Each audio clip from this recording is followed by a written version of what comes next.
लेगा। Airtel 5G Plus तो मिलेगा। So you've Already got it. Maybe you should get it too. Back up, guys.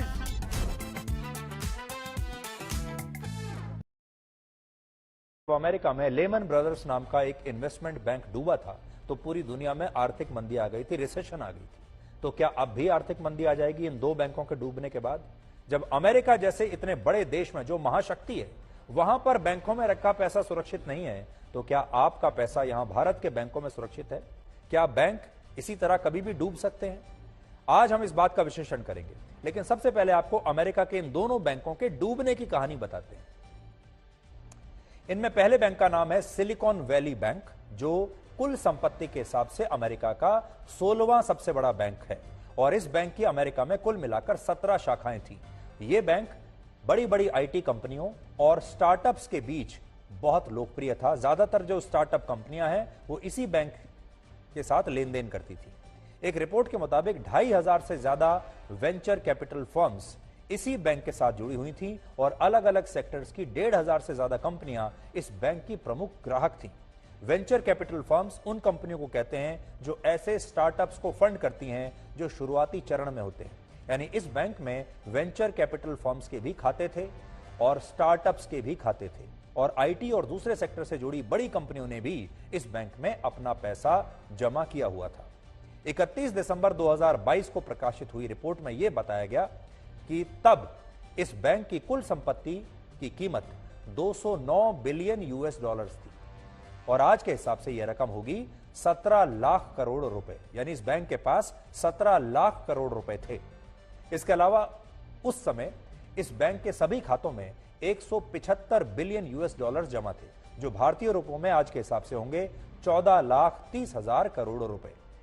कहने का मतलब यह है कि अमेरिका का एक बहुत ही बड़ा बैंक था और इस बैंक में कई बड़ी बड़ी कंपनियों और स्टार्टअप्स के पैसे जमा थे। लेकिन 10 मार्च को यह बैंक डूब गया, यानी बंद हो गया और ऐसा कहा जा रहा है कि वर्ष 2008 में आई मंदी के बाद यह दिवालिया घोषित होने वाला अमेरिका का सबसे बड़ा बैंक है।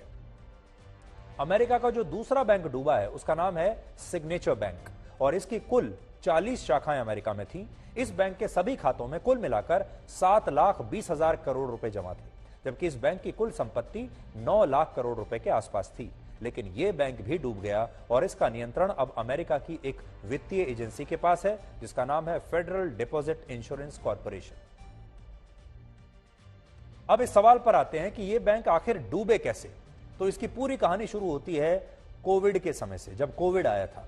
असल में जो सिलिकॉन वैली बैंक है उसके ज्यादातर ग्राहक या तो बड़ी बड़ी आईटी कंपनियां और स्टार्टअप्स थे या वो वेंचर कैपिटल फर्म्स थी जो स्टार्टअप्स को फंड करते थे। कोविड से पहले इन आईटी कंपनियों पर कोई ज्यादा दबाव नहीं था और क्योंकि उस समय अमेरिका में केंद्रीय ब्याज की जो दरें थी वो बहुत कम थी, इसलिए कई स्टार्टअप्स के लिए बाजार से फंड जुटाना बिल्कुल मुश्किल नहीं था। लेकिन कोविड काल में जब लॉकडाउन जैसी पाबंदियां हटने लगी और महंगाई बढ़ने लगी तो पूरी दुनिया के केंद्रीय बैंकों ने महंगाई को काबू में करने के लिए ब्याज दरें यानी इंटरेस्ट रेट बढ़ा दिया और यहीं से यह सारा संकट पैदा हुआ। कोविड से पहले और कोविड की शुरुआत में जब अमेरिका के सेंट्रल बैंक जिसका नाम है फेडरल रिजर्व उसने ब्याज दरें कम रखी तो सिलिकॉन वैली बैंक ने इसे एक अवसर की तरह लिया। इस बैंक को यह बात पता थी कि अमेरिका में केंद्रीय ब्याज दरें कम है, इसलिए अगर वो अपने खातों में जमा पैसा ब्याज में निवेश कर देगा तो उसे इससे अच्छा रिटर्न मिलेगा और ये अच्छा रिटर्न बैंक को देगा। इसके लिए पास जमा पैसा अमेरिका के सरकारी ट्रेजरी बॉन्ड्स खरीद लिए। अब जब तक ब्याज दरें कम थी तब निवेश से इस बैंक को खूब फायदा हुआ और उसे अच्छा रिटर्न भी मिला। लेकिन इसके बाद जब अमेरिका के सेंट्रल बैंक ने थोड़े समय के बाद ब्याज दरों में वृद्धि की तो इससे बैंक पर दबाव बढ़ने लगा और उसने ट्रेजरी बॉन्ड्स में जो पैसा निवेश किया था उसकी कीमत कम होने लगी। इसी बीच कोविड के बाद जब पाबंदियां हटी और आईटी और दूसरे सेक्टर की कंपनियां और स्टार्टअप्स के लिए फंड जुटाना मुश्किल हो गया और उन्हें पैसों की जरूरत पड़ी तो इन कंपनियों ने इस बैंक में जमा अपनी राशि निकालनी शुरू कर दी और ये विड्रॉल ही इस बैंक के लिए एक ट्रिगर पॉइंट बन गया। और वो इसलिए क्योंकि बैंक के पास ज्यादा पैसा नहीं था और जो बड़ी रकम उसने ट्रेजरी बॉन्ड्स में यानी अमेरिका की सरकार के जो सरकारी बॉन्ड है उसमें निवेश की हुई थी, उसकी कीमतें ब्याज दरें बढ़ने से कम हो गई।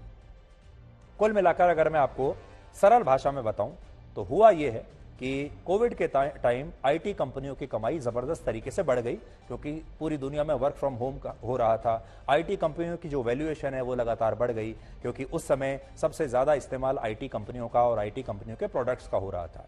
इसी तरह स्टार्टअप्स भी बहुत अच्छा काम कर रही थी।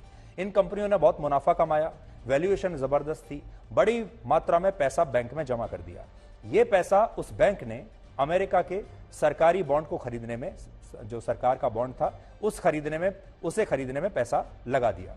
बाद में इस बॉन्ड की कीमतें कम हो गई। जब कीमतें कम हो गई तो बैंक को नुकसान हुआ, और जब बैंक को नुकसान हुआ तो यह देखकर जो बाकी की जो कंपनियां थीं उन्होंने भी अपना अपना पैसा बैंक से निकालना शुरू कर दिया।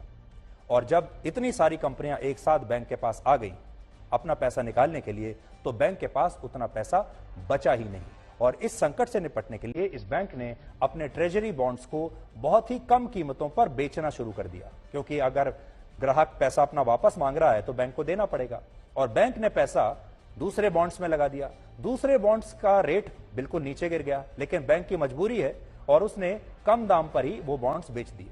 और 8 मार्च को जब इस बैंक ने यह बताया कि इस पूरे घटनाक्रम से उसे भारतीय रुपयों में लगभग 16,000 करोड़ रुपए का नुकसान हुआ है, तो उसके बाकी ग्राहक ये खबर देखकर घबरा गए और उन्होंने डर की वजह से बैंक में जमा अपना पैसा निकालना शुरू कर दिया, और इससे बैंक पर दबाव और ज्यादा बढ़ गया।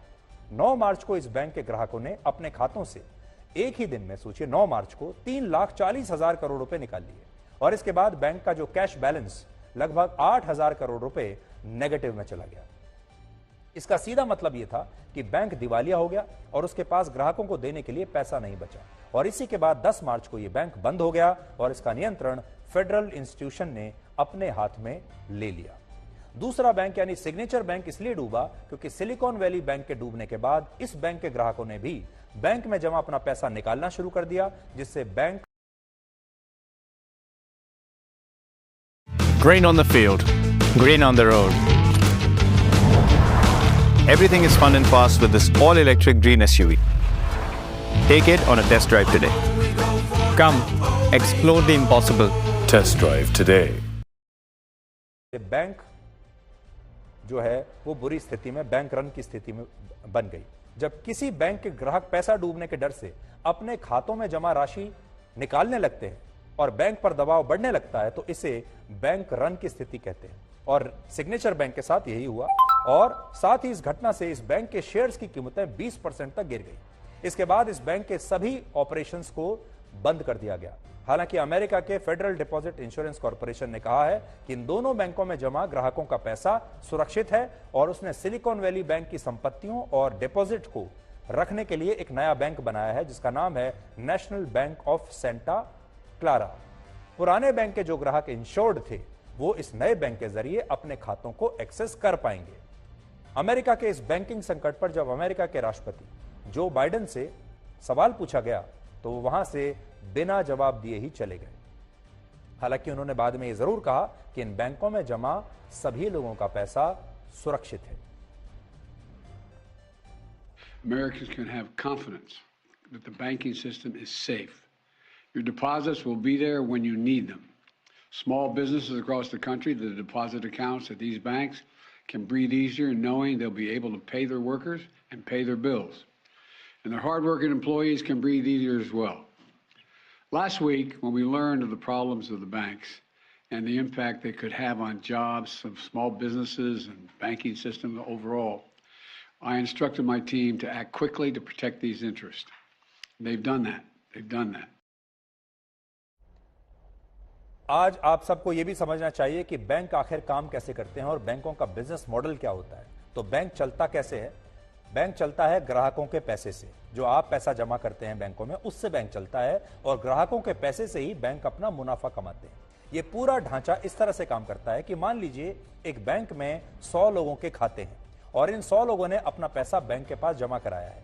तो इन लोगों को अपने खातों में पैसा जमा कराने पर बैंक की तरफ से एक निश्चित ब्याज दर के तहत भुगतान किया जाता है। आपको ब्याज का पैसा मिलता है। जैसे किसी सेविंग अकाउंट में 1 लाख रुपए जमा है तो उस पर बैंक अपने ग्राहक को एक खास रकम ब्याज के रूप में देता है। इसके बाद बैंक अपने खातों में जमा पैसा अलग अलग कंपनियों और लोगों को लोन के रूप में देता है और इस पैसे पर ज्यादा ब्याज लेता है। यानी अगर बैंक आपको आपके पैसे के लिए 3% ब्याज दे रहा है तो वो यही पैसा जब लोन के रूप में बाजार में किसी को देगा तो उससे ब्याज के रूप में शायद उदाहरण के तौर पर 10% का ब्याज लेगा। और ये अंतर ही बैंक का असली मुनाफा है। इसके अलावा बैंक और भी तरीकों से काम करते हैं। हालांकि इस दौरान सभी बैंकों को कैश रिजर्व रेशियो को मेंटेन करके रखना होता है। कैश रिजर्व रेशियो का मतलब यह है कि बैंकों को अपने डिपॉजिट का 4.5% हिस्सा केंद्रीय बैंक के पास जमा करके रखना होता है, जिससे बैंक का आर्थिक स्वास्थ्य सही और सुरक्षित रहे। 2008 की आर्थिक मंदी के बाद पहली बार ऐसा हुआ है जब अमेरिका का कोई इतना बड़ा बैंक दिवालिया हुआ। और इस बैंकिंग संकट के बाद पूरी दुनिया में अब इस बात की फिर से चर्चा हो रही है, क्या फिर से आर्थिक मंदी आने वाली है। 2008 में जब अमेरिका का चौथा सबसे बड़ा इन्वेस्टमेंट बैंक, जिसका नाम था लेमन ब्रदर्स, वो दिवालिया हुआ था, तो इससे दुनिया भर का शेयर बाजार कमजोर हो गया था। आर्थिक मंदी आ गई थी, जिसका भारत के बैंकों पर भी असर हुआ था। हालांकि भारत के central bank reserve bank of India ने एक रिपोर्ट करके यह बताया है कि अमेरिका के इस बैंकिंग संकट का भारत पर असर नहीं पड़ेगा और भारत के सभी बैंकों की आर्थिक स्थिति काफी मजबूत है। अमेरिका खुद को दुनिया की सबसे बड़ी सुपर पावर बताता है, लेकिन सच यह है कि 2008 की आर्थिक मंदी उसी की वजह से आई। कोविड के दौरान वो अपने लोगों की जान नहीं बचा सका। कोविड से सबसे ज्यादा मौतें अमेरिका में हुई। अफगानिस्तान से अमेरिका को अपनी सेना 20 साल के बाद खाली हाथ वापस बुलानी पड़ी। 2021 में अमेरिका में कैपिटल हिल्स में हिंसा हुई, जो उनके लोकतंत्र के लिए काले धब्बे के जैसी है। इसलिए अमेरिका ऐसा नहीं है कि अमेरिका नाकाम नहीं होता, अमेरिका का सिस्टम भी फूल प्रूफ नहीं है। तो आपको जो आपके मन में ख्याल होगा वो ये कि क्या आपका पैसा भी भारत के बैंकों में जो जमा है, तो अभी की स्थिति है कि आपके पैसे को कोई खतरा नहीं है। आपने जहां भी पैसा जमा किया हुआ है वो सुरक्षित है। लेकिन हमारी राय ये रहेगी आपको कि आप जिस भी बैंक में पैसा जमा करें, विश्वसनीय बैंक में जमा करें, सरकारी बैंकों में जमा करें, या फिर जो बैंक आर्थिक स्थिति जिनकी अच्छी है, आर्थिक स्वास्थ्य जिनका अच्छा है, उन बैंकों में आप जमा करें। क्योंकि जो थोड़े कमजोर बैंक होते हैं वो आपको ज्यादा ब्याज देते हैं और बहुत सारे लोग उस लालच में आ जाते हैं। और जो मजबूत बैंक होते हैं वो कई बार थोड़ा कम ब्याज देते हैं, लेकिन आपका पैसा सुरक्षित रखते हैं। इसलिए बहुत बार बड़े बड़े जो एक्सपर्ट्स होते हैं वो तरह तरह की बातें बताते हैं। अमेरिका में तो इतने बड़े बड़े फाइनेंशियल एक्सपर्ट्स हैं, लेकिन आप सोचिए उनमें से कोई ये नहीं बता पाया कि ये 2 बैंक डूबने वाले हैं। और जब कोविड आया था तो सबसे ज्यादा जो मुनाफा कमाया वो आईटी की कंपनियों ने कमाया, और आईटी की कंपनियों ने इतना पैसा इन बैंकों में लगा दिया, भविष्य की बड़ी बड़ी योजनाएं बना ली। लेकिन जब लॉकडाउन खत्म हुआ और जब पूरी दुनिया खुली तो आईटी कंपनियों का मुनाफा कम होने लगा। जो उन्होंने सोचा था वैसा हुआ नहीं, और जब मुनाफा कम होने लगा तो उन्होंने इस बैंकों से